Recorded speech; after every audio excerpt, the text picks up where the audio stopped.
We'll now recognize the gentleman from Arizona. Just so we know, if any of you need a break, just let us know. We'll take a break, but we're going to proceed 5-minute questions from each of our members. But like I said, if you need a break, just let us know. We'll be happy to take a break. The gentleman from Arizona is recognized for 5 minutes. Thank you, Mr. Chairman. Let's start with you, Officer Yanez. One of the things you said is you called upon enforcement of the laws, and that presupposes that your district attorneys and your prosecution is not enforcing the laws. Can you expand on that for a moment? Sure, I can. Yes, I can, Chairman.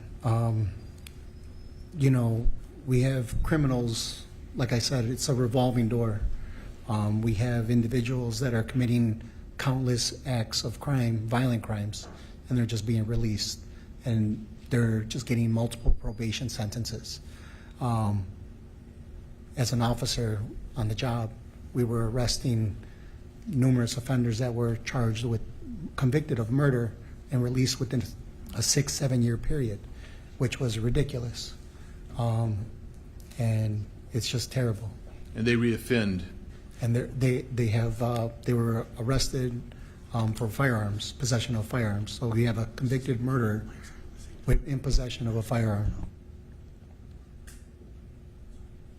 Thank you. Lieutenant Garrido, the numbers that you were citing are just staggering, and you talked upon it, but I want you to talk about specifically the second guessing that officers undergo because of the hostility, if you will, towards officers who are making decisions in a split second that affect life and death.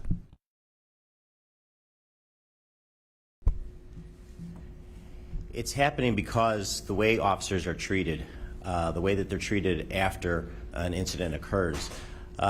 You've got situations where, like I said, officers have to make split-second decisions, and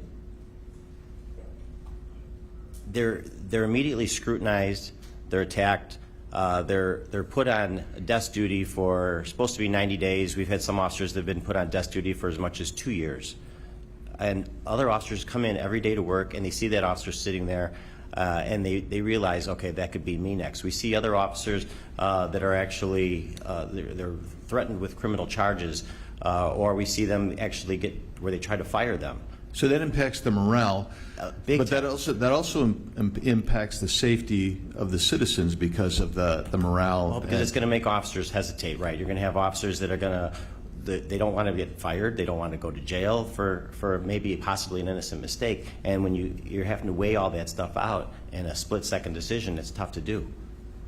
Thank you, Mr. Caldwell. You're a native of Chicagoan.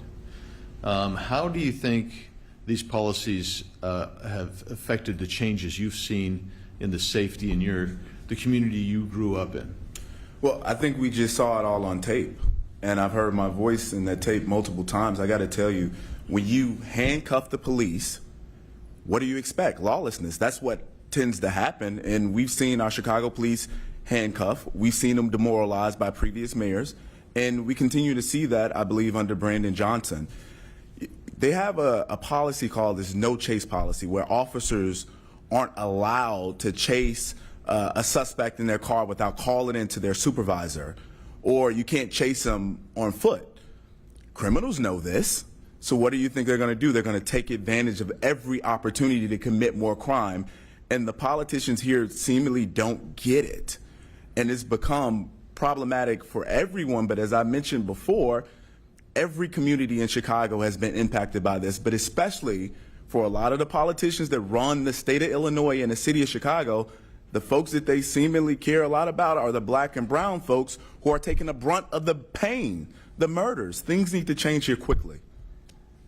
And each of you can comment on this. It's something that all of you have alluded to, and it's the ideological preference over actually providing real safety to the community. And I'll start with you, Mr. Caldwell, and then work on down, please. Would you repeat your question, please? Yes. I want you to expand on this notion of how the ideological or political priorities of those who are in political leadership actually undermine ultimately the safety.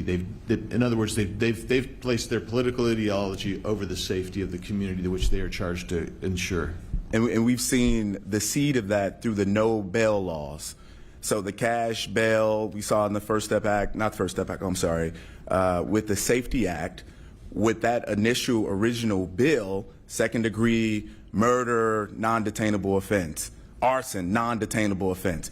Many offenses you would think, we want to put these folks away for a very long time, non-detainable offense. And it's been a seed that has started across the country, and one, I think, because we haven't really seen much yet, because the implementation of that law just started.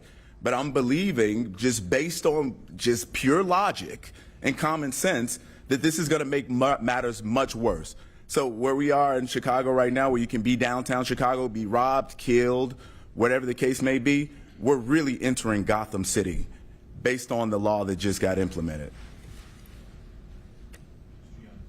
I seen it firsthand under Mayor Lightfoot's administration when she disbanded all the gang and saturation and gun teams. It made a huge impact. You had veteran officers that knew what they were doing, experienced in what they did, and specialized in what they did. They knew the streets, they knew the offenders, because it's always the same offender. You know, the community that I worked in, it's beautiful. Inglewood's beautiful. Most of the criminals don't live in Inglewood. They just travel there. And they're repeat offenders. And it's terrible to see a beautiful community that's affected when you started this community safety team. You had experienced officers that they felt unappreciated. And as we said, the morale just went out the door. So you had experienced officers that just decided to go back because there was too much liability on the officers doing their job. And when you're chasing offenders with guns, you know, things happen bad. And like others have said, you know, you don't want to be put in that position. You don't want your family to be put in that position where you're going to be on callback or worse, charged criminally, or you're going to lose your job. You know, it's just terrible. And then it's terrible what COPA's doing to these officers, proactive officers too, most of them. They're trying to do their job because they love what they do. And like I said, it's not a job, it's a career, a calling. And we see something and you want to react. And it happens in a split second. What happened to us was seconds.